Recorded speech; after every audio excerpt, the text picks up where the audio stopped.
walking. Just want to make sure. Ooh, it's light. Hey, I make sure the light. The light came on as I walked by. All right, so I'm on the belt line right now. It's close to midnight. I was about to bust out. I go a walking after midnight, out in the moonlight, just like we used to do.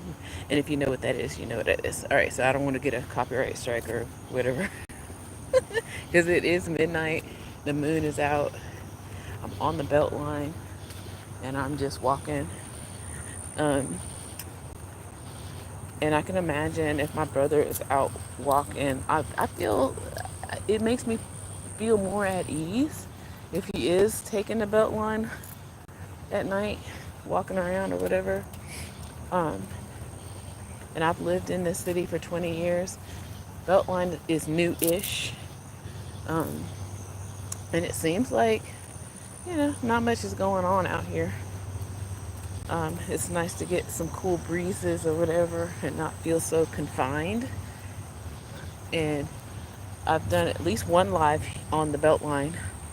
Sorry, with the strange light all over the place. But anyway, I just literally just maybe saw 4 people so far walking about 1 mile back to the apartment from, I guess, what they're calling the entertainment. What they're calling the entertainment district, because everything is about closed over there. And I'm like, dude, what? What? But anyway, all right. So I'm trying not to be wired up, but once you walk like a hearty walk, and not, I tend to walk like like I'm going somewhere, and so my heart rate is up. So I was trying to decide, do I need to go get like a snack or anything, or go in and try to lay down or something? I don't know. I bought my brother some groceries, but I'm not trying to eat his groceries, right? Um, I'm into maybe, I don't know. See, once you get off the belt line, then you're back on the street. It's almost like this is like a fake La La Land. The belt line is nice. It's really nice, right? But once you get onto the streets, which I'm about to come into our apartment complex area, um, you know, I'm gonna stop right here for a second. Hi, Magneticus. Hi. So it's midnight here on the East Coast, and I left an event where I did not know this person, but he's friend of friends, but he passed away in the spring, and he had this band, amazing punk rock band, and they played a tribute show, and it just happened to be close to where my brother's apartment, or where I live with my brother. And so the event was great, and luckily, I told the folks that I know who were there, I was like, yeah, I'm trying my best to get back out in doing stuff since my brother has arrived. Sorry. Um, it makes it kind of hard when I'm trying to make sure he's taking his medicine. Is he going to sleep? And is he regulated? For the most part, he is more regulated now. But it, you know, it's time for me, you know. Even my mom, she's kind of concerned. She's just like, I hate that you're doing all this stuff. And this is her child. This is her son. One child basically raising the other child, right? Um,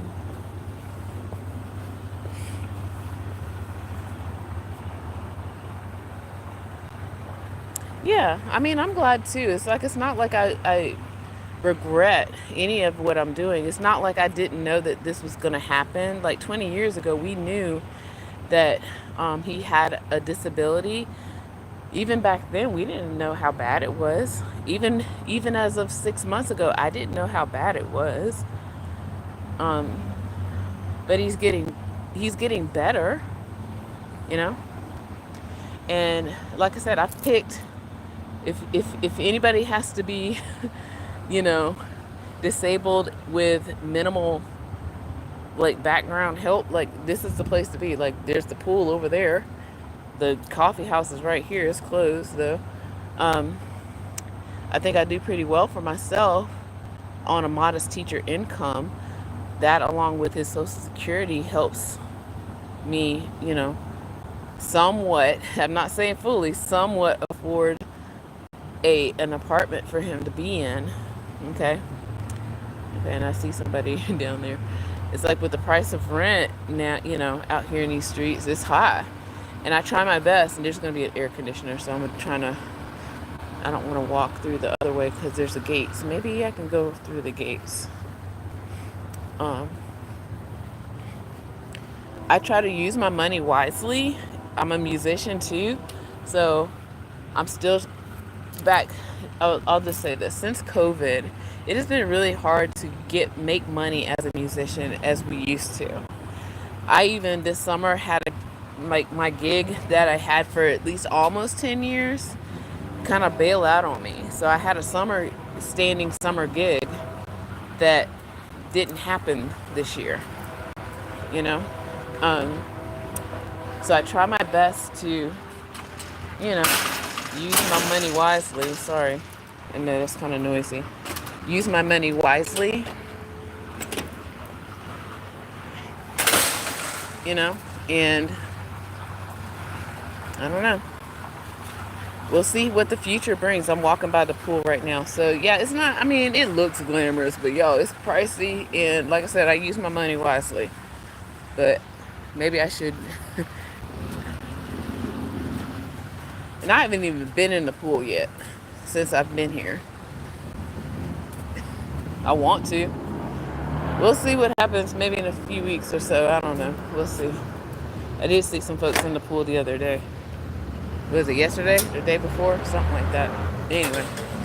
Yeah. So I'm walking around because I don't want you to hear the air conditioner thing walking by there. And trying to decide, I kind of parked my car outside of the parking because my brother, he probably would have noticed that my car is in the parking lot, but I'm not there. Yeah. So I'm actually walking to where my car is, which is not in the parking lot right now. So yeah. Sorry, let me read. Yeah, it's like I can swim. It's like, if anything, I would definitely love to be in the pool. And I've had some friends say something similar to that where they have a condo. They live in a condo complex where they try to go to a pool, but some people don't know how to act at the pool. And I think something similar happened this summer here. I was like, some of y'all don't know how to act at the pool. It's like, go swim. It's like, this is not, just go swim. And I don't even want it's like to be there all day. I just want maybe 20 minutes to hit some laps and be done. Right? So maybe I'll have to do that in the morning or something. Because most people don't really go to the pool in the morning. But yeah. Yep. Yep. So yeah, this is a pretty safe space. And I'm hoping that he does get better. This is what I told, the folks that I was talking to tonight. I'm not expecting 100%, but I am hoping that he gets to a place where he's self-aware enough to know, like, my symptoms are showing up, right? And that he can, correct that. But then there's the other aspect of, sadly, I hope this is no longer a stereotype, but he's of a certain age where it still is very, very true. Most men don't want to talk about their feelings. They don't want to talk about what's bothering them. They don't want to acknowledge that they're ill. There's still a lot of men like that. Okay? Yeah, it's gotten noisy all of a sudden. So yeah, this is where the party is. It's like this supposed gentrified Hardy area closed down at 11 o'clock, y'all, over here. I was like, do you not know Atlanta? The real Atlanta? It's like y'all are out here making Disneyland Atlanta. And that's when people go out at 11 o'clock. What are you talking about? So anyway, yeah. So it's my hope that we can get some counseling, therapy for my brother. I keep saying that, but between giving up, talk with his insurance, maybe I'll have more access now. We'll see. Fingers crossed. Having more access to his insurance and what is available to him, it's my hope that we can get him, support enough so that he can be able to be more on his own. Like he's more on his own only by default at this point because I have to go to work, right? He actually needs kind of 24-hour care. Look at the moon. Moon. Yeah.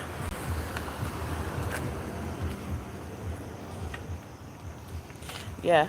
We do have cicadas here. All right. There's a lot going on here, so let me describe before I get into this car and in this. Sorry, I know the light sources are all over the place. So I hear a helicopter. We do have a military base, probably like 15 miles from here. The airport is not too far from here, international airport. The moon is out. Somebody's car alarm is going off currently right now. A motorcycle went by. Like one of those show motorcycles, fatties or whatever. What else? Oh, a meteor shower, really? Oh, cool. I don't know. Maybe I'll wander a little bit more tonight. Look east. Okay, so east for me is this way. Okay. All right. Maybe I'll circle around a little bit. I don't know. We'll see. Yeah. So yeah, I don't know. I feel like we are in a good place. I just want my brother to be more self-aware, to realize that he's made a lot of progress.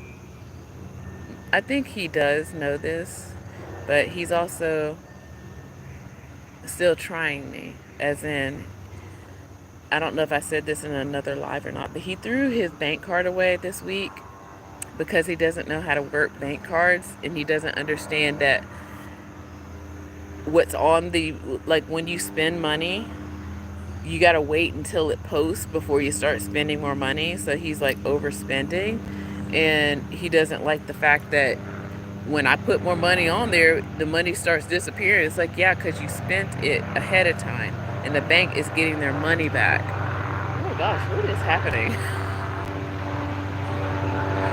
I know on the news we had an active shooter yesterday, and that situation is very sad. Okay, but we also have a military base too, not too far from here. And every once in a while they'll do like helicopter maneuvers and stuff, and it gets kind of loud at night. Yeah, and I don't mind him checking his account, his balance and stuff, but he does not understand. Like he has the thinking, and somebody did ask me this tonight. It's like, where is he cognitively? It's like he kind of is like at 14 cognitively. He doesn't understand that you gotta wait. Ooh, I gotta go. You gotta wait before it posts, before you start spending more money, or keep up with it. Okay, because he just thinks, oh, there's money here. There's money here. He has no idea about budget. And so tonight, even while I was at the event, he's emailing me saying, well, I'll take gift cards. I was like, I'm not giving you gift cards. So I didn't answer him because he's supposed to be asleep. Yeah. No, he's mentally ill, and he's had an injury, a head injury. So cognitively, he is still an adolescent, even though he's 48 years old. So he's had a head injury. So it's not, uh, he's mentally ill, okay, for the past 20 years. And he had a head injury probably 2-3 years ago. So that made it even worse. So he doesn't understand any of that kind of stuff. He never had life skills.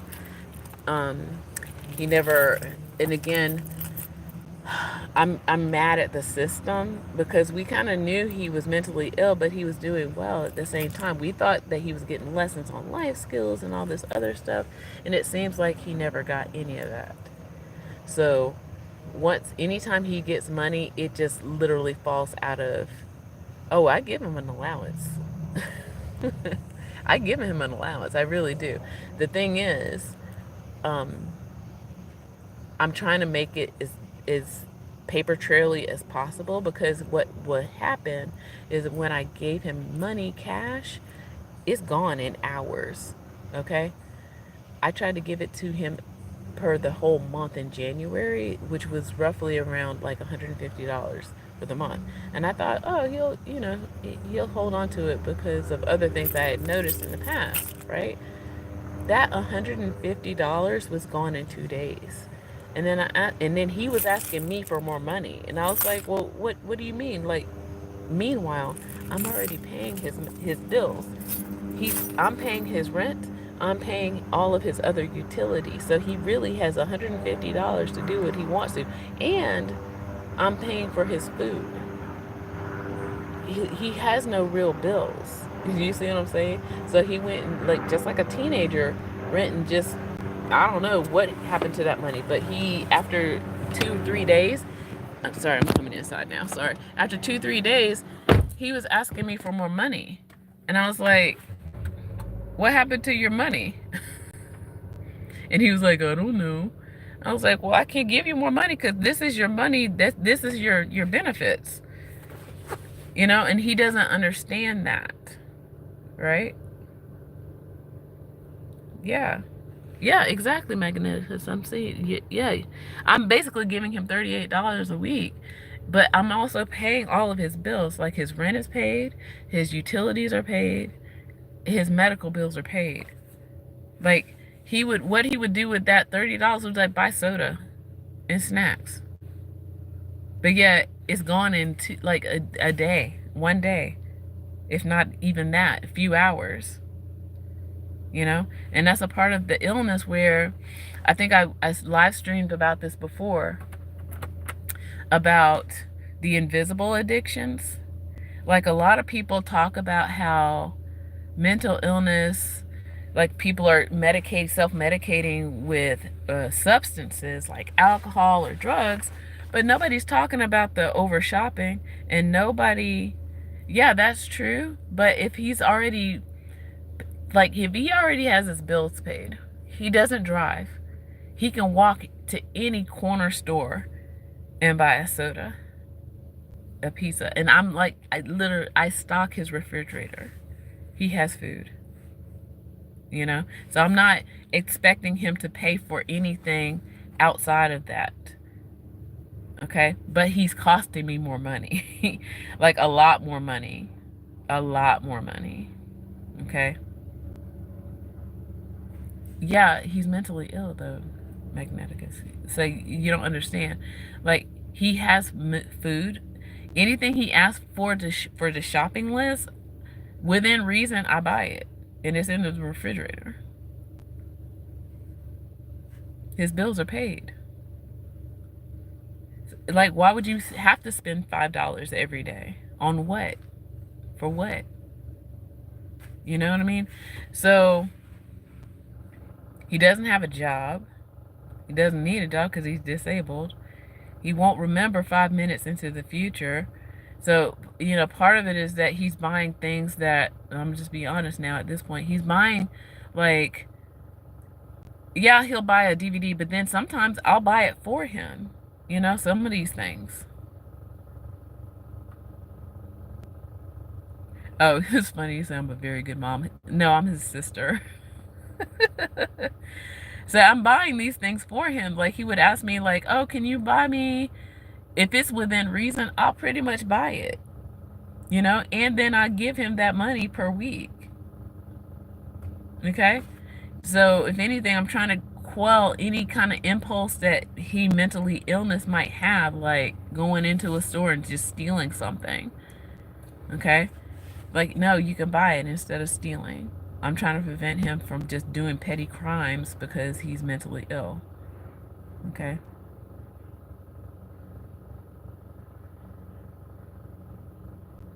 Oh, I did try that. So he'll throw it away. I made a chart. He threw it away. I'm probably going to go ahead and do another one, especially this week, because I'm glad that I have like a chain of emails. Sorry, that's my bandmate. He's asking if I'm home. I was like, yes. Um, a band of uh, he's been a little bit more open to hearing about this, because this week, after he threw away his own bank card, by the way, let me just repeat that, y'all. He threw away his bank card. This is actually the second time this year he's done that. Meanwhile, he's thrown away 4 cell phones this year. Okay? So his mental illness, or at least how it manifests for him, where he can't control his emotions, he will do harmful things to himself. Sorry, I'm trying to respond to my friend because I don't want him to think that I'm not where I am. I'm actually in the parking lot. So yeah. So he will do self-destructive things to himself, and then he'll turn around a few hours later, ask for the thing again. And that's what he's been doing in the last day or so. So he threw his bank card away, and now he expects me to give him a bank card. He even lied today and said he had his bank card, which was, I already knew wasn't true. So he's already been like sending me rapid fire emails like, oh, I have my bank card now. And then a few hours later, give me a gift card. So this is what I'm dealing with. I was like, I'm not doing all that. You threw, my friend, my brother, your gift card, your bank card, excuse me, away into the garbage can. Just like he threw away his cell phones. Just like he's thrown away his glasses. Okay? Just like he's thrown away food that I just bought and put into the refrigerator. Just he'll throw it into the dumpster. These are the things I'm dealing with. Okay?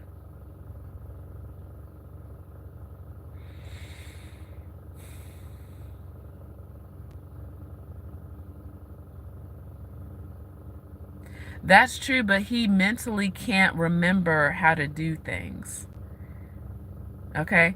That's where I kind of want him to be able to go and have a job, because he was able with that.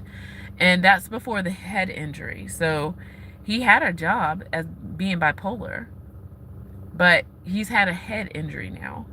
And sometimes he doesn't know what day it is. He doesn't know what time, even though he has a watch on. He doesn't know. He knows me because he's known me before his head injury. So if he'll meet somebody that he just met, he doesn't know who that person is 5 minutes later. I promise you. He wouldn't even recognize that person. So do you see what I'm dealing with? Okay?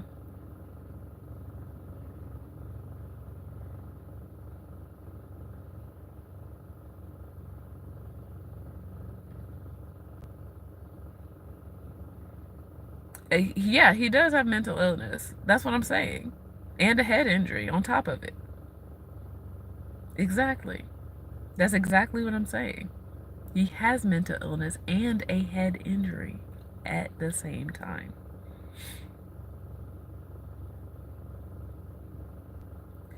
And what makes it difficult in this situation is that I'm his sister, and I don't have medical like guardianship over him. And so even though I know what he might need, the insurance might not talk to me. The doctors don't want to talk to me. And I have to tell them everything. It's like, I see that this is what he's doing. This is what he needs. And they won't respond to me. I'm working on that though. This is why, and I'm glad that, you're trying to, like, brain hack with me a little bit. But all these things that seem reasonable, there are laws against people interceding with people who are adults because of things that happened like in the 60s and 70s. People were put in insane asylums against their will. And now there are laws where that person has to give permission to their family, even though they're clearly mentally ill, to go get the help they actually need. And this is the difficulty for a lot of people that are trying to help their family member who's not thinking clearly. Again, I am lucky right now in this situation where my brother trusts me somewhat enough to take care of him. This week has been a little more difficult because he has been refusing. Like, the insurance company comes and they'll call me and they'll say, hey, can we get permission to talk to your sister? And he'll say no. And then as soon as I hang up, he'll say, hey, can I get a nurse? I was like, sir, I was trying to do that, but you told them no. Or he will refuse to acknowledge who he is, because he'll get mad. Like, why do they want to know who I am? Yeah, it's all well and good to have a case manager, but if he doesn't even acknowledge who he is, it's only so much that they can do as well. But like I said, we're working on it. We're working on it. It's a little after midnight where I am, and it's not as bad as it sounds, but I'm just stating the facts. And I know even the person I was talking to tonight, it's like we've dealt with a lot, okay? And I'm gonna leave y'all with this. When he was in his worst and he had a phone and he was in one state and I was in another state and he went missing. Let me look this door, sorry. He was in one state and I was in a different state. In the middle of the night, he called me because he was missing, and he finally had cognitive ability to be able to call me. And then he's calling me, just come get me, come get me. I was like, I can't, because first of all, it's in the middle of the night. Secondly, I don't even know where you are and you don't know where you are. Okay, that was at the worst. So right now, I know where he is right now. So we're doing pretty okay. Mm-hmm.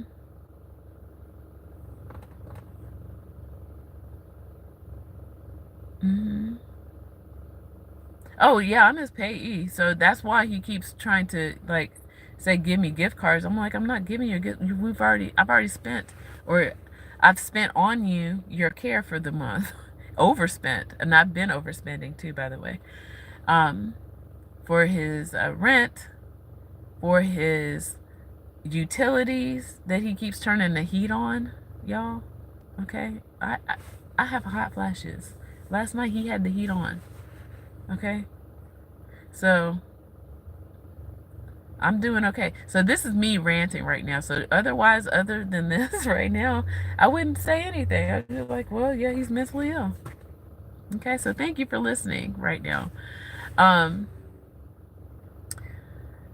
And like I said, I was able to talk to his insurance as of yesterday. After 3 times calling, they called us, and she was like, asking my brother if they could get permission from him for me to talk to them about his care, and he kept saying no. Or he'll say, well, who are you? Or I don't know who I am. Those kind of things. So yeah, those are the aggravations of mental illness.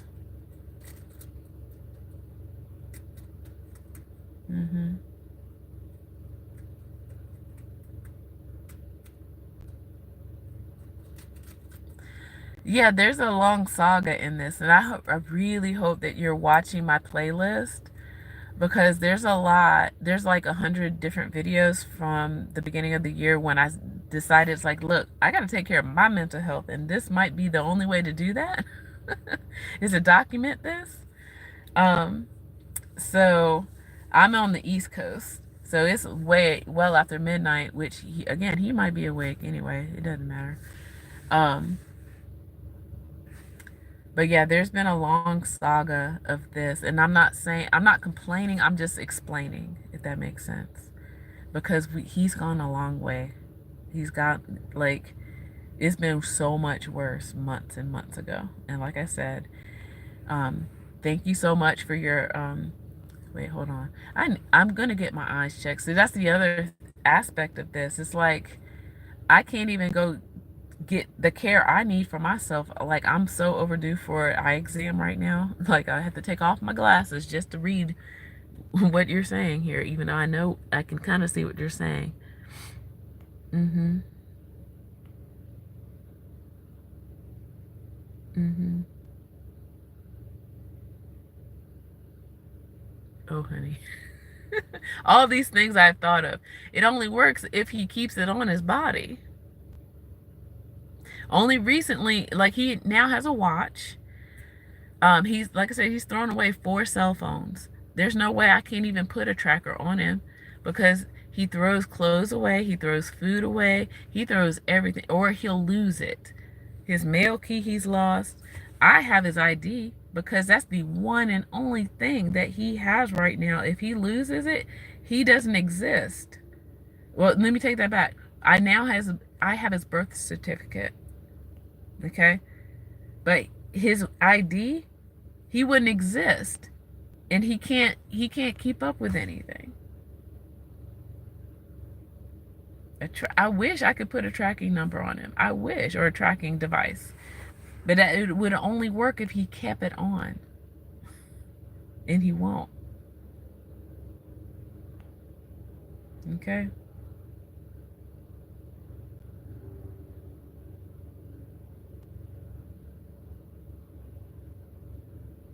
Mm-hmm.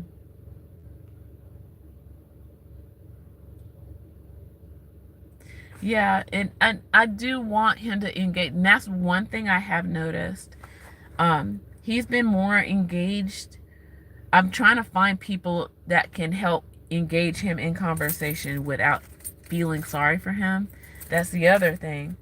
Um, he's at a certain age where a lot of people have kids who are going into college and moving into empty nest part of life, and he is still stuck at being 20 years old in his mind, you know. And so that's really hard. So the 20-year-olds look at him and see that a middle-aged man, he thinks he's 20.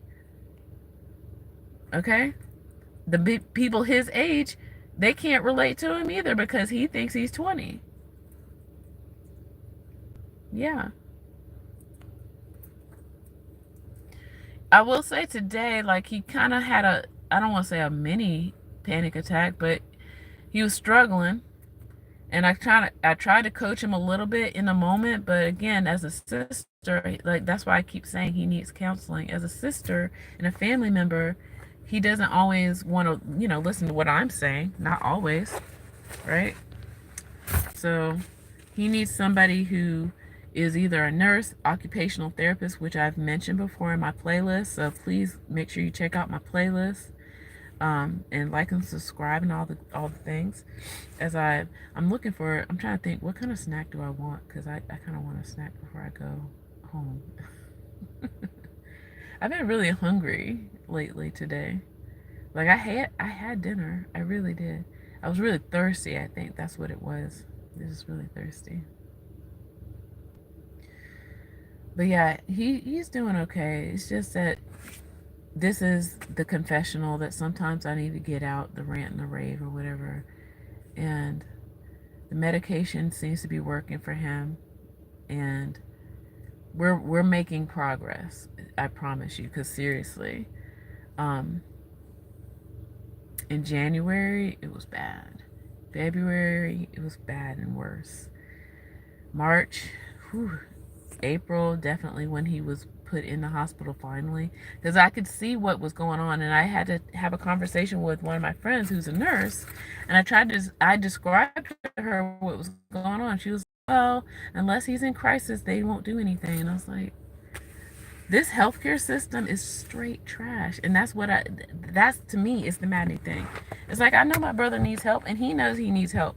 And it's like, y'all gotta wait until he literally is trying to himself for y'all to actually help him. He knows he needs help, and I do too. It's this is the wild part about all of this. It's like there is no the extremes are like so aggravating. That is why you see people like on the street suffering, because when they weren't suffering and they were still calling out for help, nobody was trying to help them. Like right now, had I not just kept going, and I promise you, I've been fighting the system to get my brother the help that he already had so far. Okay? Yeah, you're correct. He is not capable of being on his own. It's just the fact that there is nobody else. Okay? My parents are in another state. Both my parents are in their 70s. They're trying to take care of themselves. I forgot to mention this week my mother split her thumb. Okay, she had to go get stitches. Our other brother lives with, like, near them, not with them, but near them. So he takes care of them, right? So yeah, yes, you're correct. Sorry, let me put my seatbelt on. Put my seatbelt on. Um, yes, I'm about to dip out myself because, as you can see, I'm having a hot flash. I'm a middle-aged lady about to have a hot flash at midnight. So, thank you again. Thank you so much for the care, and thank you so much for the things. But I think that is where a lot of people don't understand, and people aren't talking enough about this. That's why I'm doing this. So yeah, make sure you spread the word. Tell folks. And what I've also discovered is that everybody knows somebody, but nobody's talking about it though. Everybody knows somebody that is on this, like, who not even work. They can't work. Like they've got them somewhere in the back room or something. Everybody knows somebody. That's how bad it is. It just seems like I'm the only one talking about it right now. You know? And we need to stop that, because how are we going to get better if we don't start talking about it? Of course, there's the embarrassment. Of course, there's the shame. But we got to get past that. How are we going to get help if we don't start talking? Okay? And with that, whew, hot flash. All right, with that, I say take care. Good night, y'all. Good night. Bye.